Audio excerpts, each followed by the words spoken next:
RCF. Aujourd'hui, nous allons parler d'un sujet très important, l'inclusion à l'école, et plus particulièrement l'ULIS. Pour ceux qui ne le savent pas, l'ULIS, c'est l'unité localisée pour l'inclusion scolaire. Elle permet aux élèves avec des besoins particuliers ou un handicap de suivre leur scolarité dans un établissement scolaire avec un accompagnement adapté. Et surtout, c'est un lieu où chacun peut apprendre à son rythme, développer ses talents et se sentir reconnu, parce que tous les élèves ont quelque chose à apporter.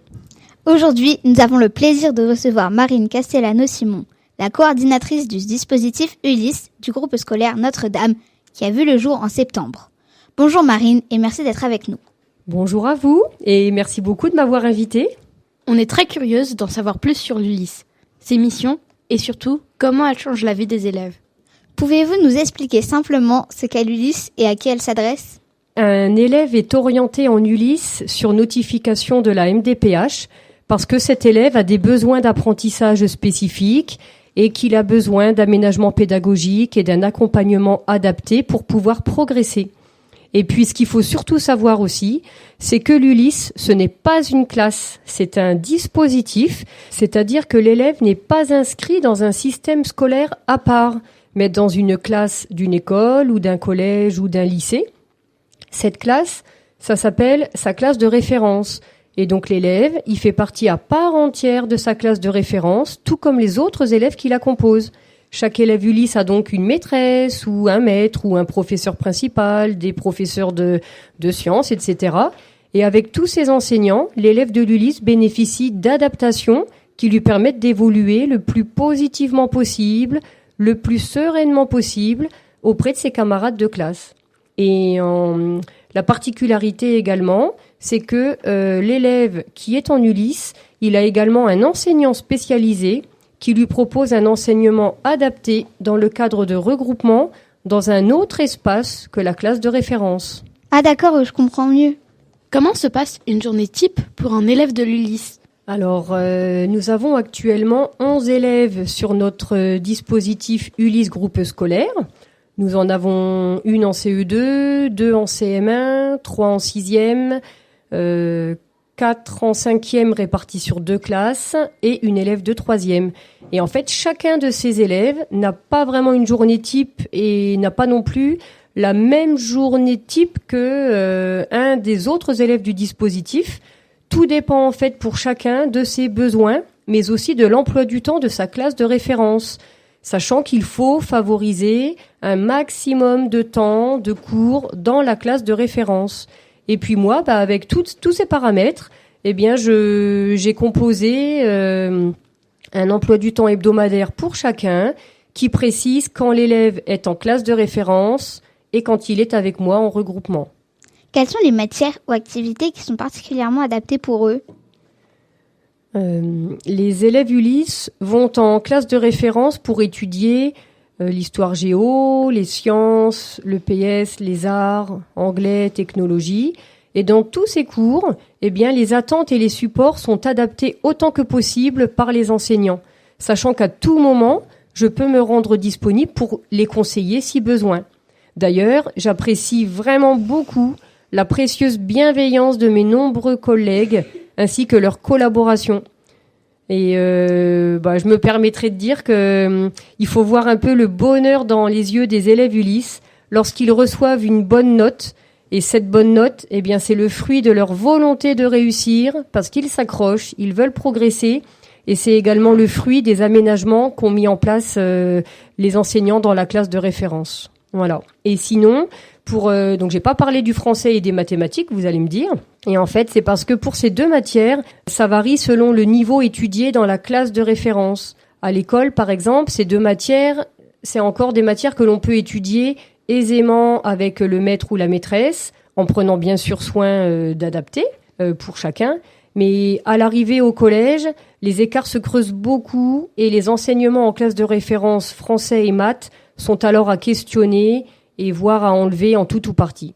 Avec moi, donc là je vous ai beaucoup parlé de ce qui est fait en classe de référence et maintenant je vais également vous parler de ce que moi je fais en regroupement ULIS. Et là encore une fois, tout est en fonction des besoins de chacun. Donc je vais je vais faire du français, des mathématiques, majoritairement sur les cycles 2 et 3.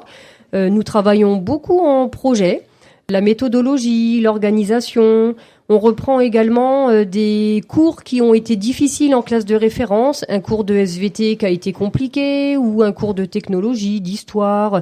On peut préparer une évaluation qui va approcher, par exemple, dans quelques jours. On peut également travailler en regroupement le parcours à venir et les bases en anglais. C'est quoi le parcours à venir? On connaît pas. Donc le parcours à venir, c'est en fait le fait de se découvrir soi-même et de découvrir des métiers, parce qu'en Ulysse, l'objectif est à la fois de travailler des compétences scolaires, mais également de préparer l'orientation professionnelle de chacun des élèves.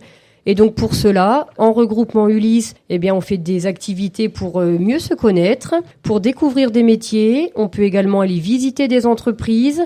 Et en 4e et 3e, il y a des stages en entreprise, en lien avec le projet professionnel de chaque élève. Comment accompagnez-vous les élèves dans leur autonomie? En Ulysse, l'objectif au fil des années, c'est d'amener l'élève dans le dispositif Ulysse à pouvoir faire seul ce qu'il ne pouvait faire qu'avec un adulte auparavant, en adaptant les outils, les supports et les attentes, et pour lui permettre de participer pleinement à sa scolarité et à sa vie quotidienne.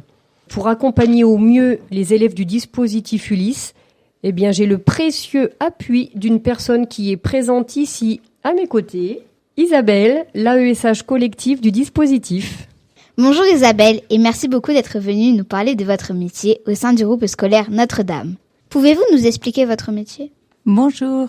En tant qu'AESH collective, mon rôle est d'accompagner chaque élève qui fait partie du dispositif Ulysse. Je leur apporte mon aide dans 3 domaines distincts mais complémentaires.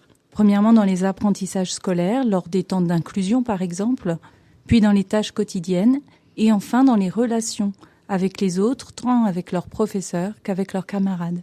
Cela fait maintenant près de 3 mois que la rentrée des classes a eu lieu. Faites-vous des constats particuliers chez certains élèves de l'Ulysse? Je remarque en effet les bienfaits du dispositif Ulysse et de tous les aménagements mis en place. Et ces bienfaits sont visibles à travers les sourires des élèves notamment. Ils reprennent confiance en eux, en leurs capacités. C'est agréable d'entendre un élève dire « j'ai compris » avec le sourire ou tout simplement « merci de m'avoir aidé ».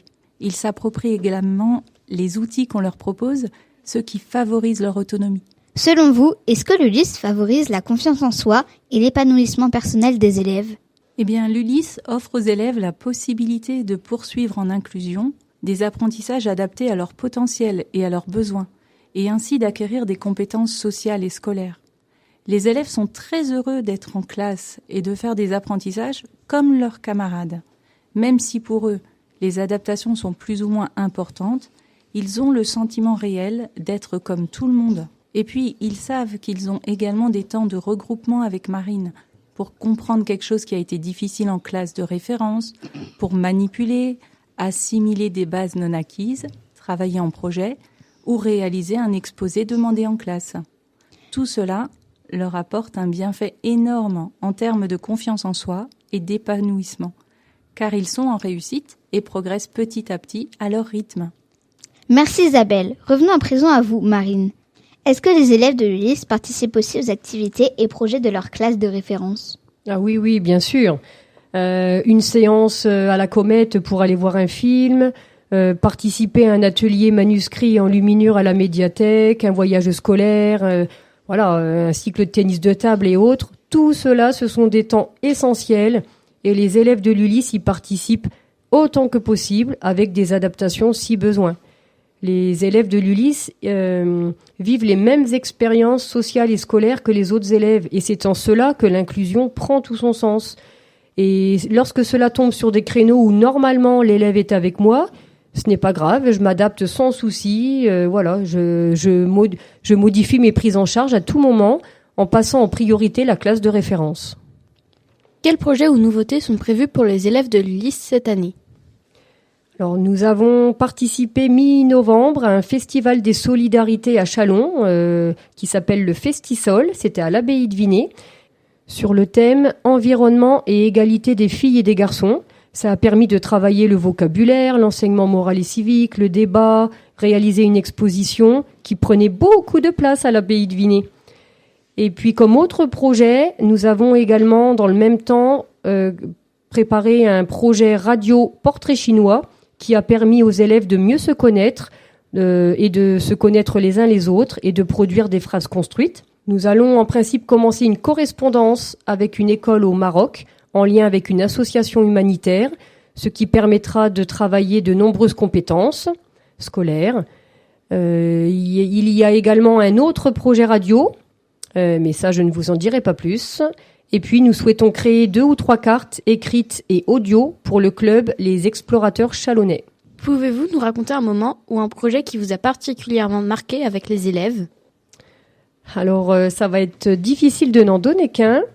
Rien que par exemple la semaine dernière, jeudi dernier, nous avons préparé les portes ouvertes du collège et donc les portes ouvertes de l'Ulysse également. Et là, nous avons passé une matinée super avec les élèves en créant des productions artistiques. Et si vous aviez vu la magie dans les yeux des élèves et leur fierté d'avoir confectionné tous ces travaux, j'en avais les larmes aux yeux. Il y a également tout à l'heure, je vous ai parlé du portrait chinois en lien avec le projet radio. Pour vous, ça pourrait peut-être paraître simple comme résultat final, mais vous n'imaginez pas le travail qui a été réalisé par chacun pour pouvoir oser parler de soi, savoir quoi dire sur soi, construire et prononcer oralement une phrase, parler de manière suffisamment forte au micro. Le résultat est vraiment bluffant.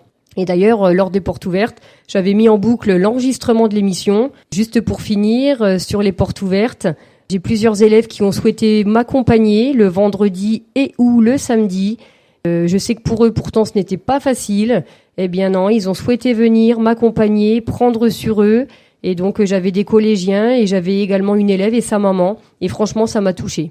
Nous avons maintenant la chance de recevoir un élève de l'Ulysse pour nous parler de son expérience. Bonjour Mathis. Bonjour. Tu es aujourd'hui en 6e Ulysse. Depuis quelle classe es-tu en Ulysse ? Depuis le CP, j'avais des difficultés. À partir de CM2, je suis allée en Ulysse. Qu'est-ce que tu aimes le plus dans l'Ulysse ? De jouer, de travailler et d'apprendre.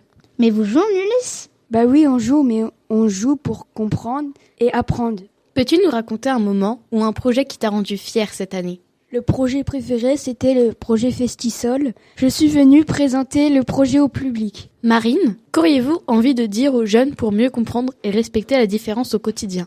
Les élèves d'Ulysse ont des difficultés scolaires, mais ils ont aussi des qualités fortes.